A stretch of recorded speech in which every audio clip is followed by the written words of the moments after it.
Bonjour à toutes et à tous. Effectivement, je suis Michel-Marie Maudet, donc je vous remercie, Monsieur Bison, ainsi qu'Éric et Christophe pour votre invitation. Donc ce matin, j'ai grand plaisir effectivement à venir vous parler d'intelligence artificielle. Donc effectivement, excellente introduction. Je vous remercie en fait pour cette transition. Je représente une société qui s'appelle l'Inagora, dont le siège social était effectivement à Issy-Moulineaux depuis maintenant 3 ans. Nous sommes en fait sur l'île Saint-Germain, donc voisin. On est une société, alors une ancienne start-up, puisqu'on fête nos 25 ans. Là, donc demain, j'emmène toutes les équipes à Agadir pour fêter dignement notre quart de siècle. C'est vrai. Et le plus important que vous reteniez, c'est effectivement, nous sommes un éditeur de logiciels open source. Et bon, j'aurais pas dû dire ça. Et depuis quelques années, effectivement, nous avons investi le champ de l'IA et de l'IA générative qui ont été évoqués avant, avec un prisme particulier qui est effectivement ce sujet d'autonomie et de souveraineté, puisque vous le voyez certainement dans les annonces en fait, des grands modèles que vous utilisez, de plus en plus il y a des restrictions d'usage ou d'accès à ces technologies-là en Europe, du fait de notre réglementation. Et donc nous, on apporte à la fois une solution pour répondre à cet enjeu d'éthique et de responsabilité, mais tout simplement aussi de pouvoir continuer à avoir accès à ces technologies demain. Et il y a en fait une vraie discussion autour de ça. Donc, comme ça a été rappelé, je vous ai mis en fait là deux éléments peut-être complémentaires. Vous pouvez flasher les QR codes là, pour pouvoir récupérer les liens. Donc il y a effectivement, il y a eu des rapports qui ont été cités en fait du Sénat. Il y en a un qui est plus récent là, qui a été fait par la délégation aux collectivités territoriales que je trouve particulièrement intéressant parce que ça illustre en fait des démarches autour de 3 piliers qui visent en fait effectivement à ce qui a été rappelé avant, à mettre en œuvre, à acculturer et en fait à acquérir une certaine forme en fait d'autonomie dans l'utilisation en fait de ces technologies-là. Donc je pense que ce premier rapport est intéressant. Et plus récemment, en fait, la métropole de Nantes, Nantes et la métropole, pardon, a aussi édité en fait un rapport, une sorte de boussole IA, qui est intéressante parce qu'on se pose souvent la question de comment on évalue finalement l'utilisation de ces systèmes et quelles doivent être les grilles d'évaluation de ces technologies-là. Et c'est intéressant parce qu'en fait, ils ont défini 7 critères, dont certains ont été évoqués dans les précédentes interventions. Celui qui, bien sûr, nous intéresse au plus grand chef, donc c'est effectivement le respect en fait, des conformités et de nos réglementations en fait, quand même sur le territoire européen. Le côté en fait, de la transparence qui me paraît en fait extrêmement important, puisqu'en fait on doit rendre en fait des comptes aussi à nos citoyens en tant que fournisseurs de ces technologies, et donc la transparence pour moi est un élément en fait extrêmement différenciant. Et puis, comme ça a été effectivement évoqué, l'utilisation de ces technologies doit se faire dans un cadre structuré, organisé, et en particulier, en fait, tout ce qui concerne autour des utilisations des données biométriques ou d'autres données sensibles en fait, des citoyens. Donc c'est intéressant parce que ça donne en fait des outils d'évaluation. Et je trouve que pour le coup, là, et donc j'ai apprécié les statistiques qui ont été données tout à l'heure par rapport en fait, aux 4 questions que vous avez posées. Donc je tiens à vous, rappeler, enfin, à vous rassurer, nous on intervient à 70% pour le secteur public et à 30% dans le secteur privé. Vous n'êtes pas en retard. En fait, finalement, ces chiffres-là que vous avez donnés, ils sont assez représentatifs de ce qu'on observe en fait dans aussi en fait le secteur privé. Toutes les interrogations qui sont posées, c'est les mêmes en fait aujourd'hui partout. En fait, il n'y a pas le public, le privé. C'est en fait ces questions-là, elles sont au cœur en fait aujourd'hui de tous les échanges. Hier soir, j'ai été reçu par Arnaud Lacaze, donc le chef de cabinet en fait du ministre Laurent Marcangeli sur la transformation de l'État. Et lui aussi, en fait, ses interrogations, et en tout cas ce qu'il attend de nous, puisqu'on va travailler en fait avec eux, avec la DITP, c'est effectivement cet éclairage et en fait d'avoir un utilisage responsable, rassurant de ces technologies, puisqu'en fait on va passer sur des phases de généralisation au niveau en fait des collectivités, et donc il faut structurer ça. Alors, je ne vais pas revenir puisque pareil, ce sont les zones en fait d'usage que nous on identifie, sur lesquelles en fait on intervient dès à présent. Pour par exemple, alors on ne travaille pas encore pour la ville d'Issy-Moulineaux, mais je passe un message, Eric, tu le sais, en fait, j'aimerais en fait qu'on arrive en fait effectivement à ce que vous soyez utilisateur des technologies qu'on développe sur le territoire.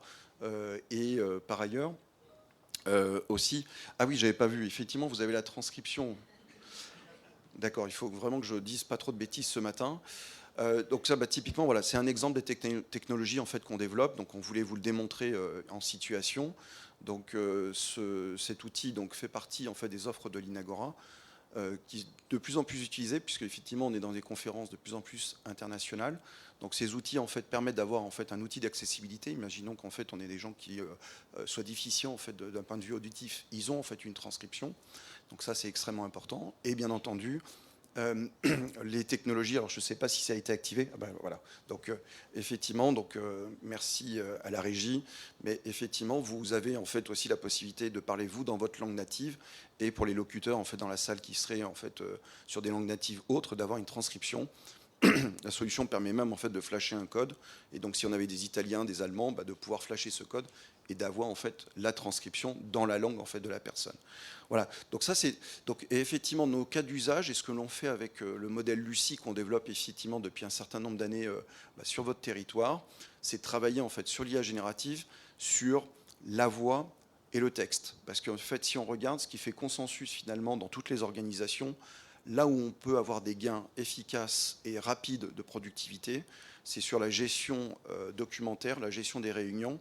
Et effectivement, même si vous êtes très très bon en fait, au clavier, vous allez avoir une vitesse de frappe à peu près de 60 mots minutes. Un locuteur comme moi, avec cette fluence de discours que j'ai 200 mots minutes.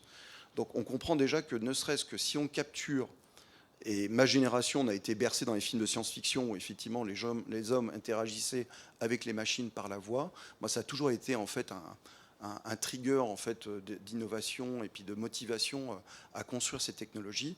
Mais on voit bien qu'aujourd'hui, l'interaction par la voix va être certainement quelque chose qui va réformer, et vous le voyez bien, hein, en fait, les annonces que le téléphone va disparaître au profit de différents devices, que ce soit une lunette ou d'autres appareils, vont changer mécaniquement en fait notre relation au numérique. L'électronisme, en fait, donc les gens qui sont handicapés en fait aujourd'hui par l'utilisation du numérique vont pouvoir aussi avoir des passerelles d'accès simplifiées via l'utilisation en fait de la voix. Alors tout ça, bah, l'IA, c'est malgré tout, vous le savez, puisque même 56% des personnes disaient en fait avoir des connaissances générales. Forcément, vous avez en fait entendu parler à la fois, bah, effectivement, que ces outils sont vous avez certainement parlé de préférences, de biais, d'hallucinations. Et effectivement, en fait, ces modèles, en fait, aujourd'hui, trop peu nombreux sont construits en fait sur le territoire européen. Et donc, en fait, un modèle que vous pratiquez aujourd'hui, certainement Claude, ChatGPT, sont des modèles qui ont été entraînés aux États-Unis sur la langue finalement en fait anglaise. Et la langue, c'est pas uniquement des mots, c'est pas des structures grammaticales, c'est pas de l'orthographe. En fait, quand on décrit en fait une langue, on décrit les valeurs, la culture en fait et la civilisation. Et donc concrètement en fait aujourd'hui, et vous l'avez certainement pratiqué, et ben, quand vous m'en posez certaines questions, bah, très vite vous pouvez être un peu gêné par les réponses qui vous sont données par ces modèles parce qu'elles ne correspondent pas réellement finalement à notre conception de la vie, de la conception de la société, ou même la conception tout simplement de choses beaucoup plus banales. Poser la question sur l'histoire de l'aviation encore aujourd'hui à ChatGPT. Bon, ben pour des amateurs d'aviation comme moi, ça fait toujours un peu froid dans le dos, effectivement, qu'il y ait une réécriture de l'histoire. Voilà. Donc, effectivement, dans les usages en fait, citoyens au sein d'une collectivité, on ne peut pas se permettre ça. Donc, en fait, effectivement, on développe, en fait, nous, le modèle Lucie. Vous en avez certainement entendu parler, puisqu'on a fait tous les plateaux télé au mois de janvier, pour tout un tas de raisons. Je n'aurai pas le temps de vous expliquer pourquoi pour ça, mais globalement, sachez que, et c'est ce que je vais vous montrer juste après, on a en fait les technologies qui nous permettent aujourd'hui, à l'échelle d'une collectivité ou de certaines entreprises, le groupe ADP en particulier, ou d'autres avec lesquels on travaille, de proposer en fait des services qui permettent de traiter les cas d'usage qui ont été évoqués avant, c'est-à-dire de l'assistance à la génération de documents, à la synthèse, à l'analyse documentaire, pour mieux en fait finalement avoir une productivité augmentée ou en fait prendre de meilleures décisions. Et c'est ce que l'on fait en fait avec les modèles. Et ça a été rappelé, donc effectivement, pourquoi on parle d'autonomie? Puisque vous regardez, donc aujourd'hui, les modèles que vous connaissez sont certainement ceux qui sont à gauche en fait de la slide. Et donc, le vrai sujet qu'on a par rapport en fait à ces modèles, au-delà du fait qu'ils ne sont pas entraînés finalement sur nos corpus civilisationnels, il vous impose en fait, et il nous impose en tant qu'utilisateur d'utiliser des plateformes qui ne sont pas basées en fait en Europe, avec toutes les questions en fait de loi extraterritorialité, le FISA et ainsi de suite, et le fait qu'on continue à alimenter finalement les GAFAM avec nos données personnelles, puisque vous parliez de Shadow AI tout à l'heure. Aujourd'hui, malheureusement, dans trop nombreuses organisations, aujourd'hui, les utilisateurs prennent des documents internes, des mails, copie-colle ça en fait dans ChatGPT, et bien entendu, vous ne l'avez jamais fait. Et si vous l'avez fait, vous avez bien pensé à enlever le nom et puis la signature avec le numéro de téléphone en fait, des personnes. Je vous fais confiance par rapport à ça. Malgré tout, malheureusement, ce n'est pas ce qu'on observe, parce que, y compris nous, quand on met nos propres outils et qu'on regarde en fait finalement comment ils sont utilisés, puisque nous on peut regarder finalement l'utilisation, il y a des raccourcis aujourd'hui qui sont assez dramatiques. Voilà. Donc le choix en fait, nous, donc Lucie, sont un modèle effectivement open source qui permettent de développer de l'autonomie. Le choix en fait de l'hébergement en Europe, voire sur les systèmes en fait internes de la ville, et effectivement de pouvoir gérer les enjeux qui ont été dits par avant. Voilà, donc on fait ça pour la Commission européenne. Et le plus simple, je me suis dit que vous voudriez peut-être la voir. Donc je vais me livrer, c'est toujours à cet exercice toujours délicat de la démonstration, mais on va considérer que ça va fonctionner. Donc là, en fait, je vais interagir avec Lucie en fait, par la voix. Donc je vais essayer je vais voir si le son est OK.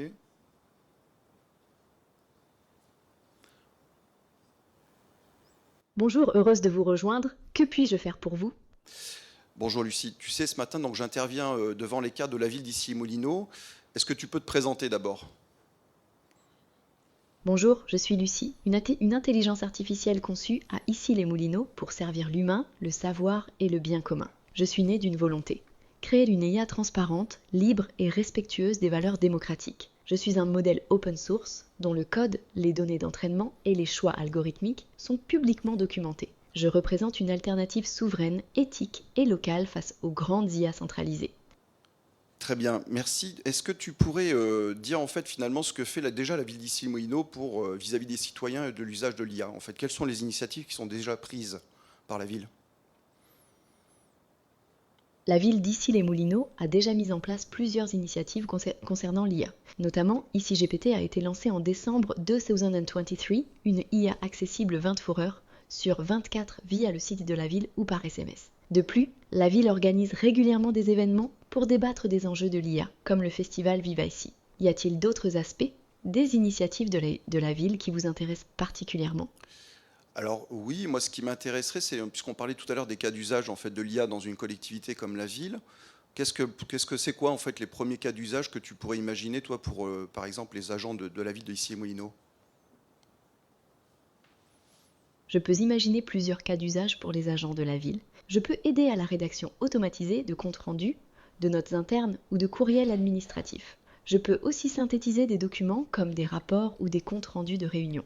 Enfin, je peux fournir des analyses comparées sur des politiques publiques ou des références entre villes pour aider à la prise de décision. Est-ce que ces exemples répondent à votre question ou Oui. aimeriez-vous que j'explore d'autres pistes? Bon, comme tu es très bavarde et moi aussi, je pense qu'on est déjà en retard, donc merci beaucoup pour ton intervention et on te souhaite longue vie.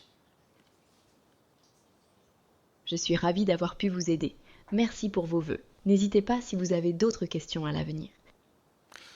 Voilà ce qu'on fait. Et donc, vous voyez, sur une interaction vocale directe, hein, donc tout ça n'est pas enregistré, hein, et vous l'avez vu, il y a encore des ajustements sur les dates et ainsi de suite qu'il faut travailler, ce qui prouve bien qu'on est encore, vous voyez, en fait, sur une phase et sur du temps réel. Mais ça donne en fait une idée de en fait, les interactions qu'on peut avoir. Et là, tout ce que vous avez vu, c'est indépendant en fait, des géants de la tech. Hein. Donc rappelez-vous, c'est développé ici, sur notre territoire, et on peut s'en féliciter. Merci.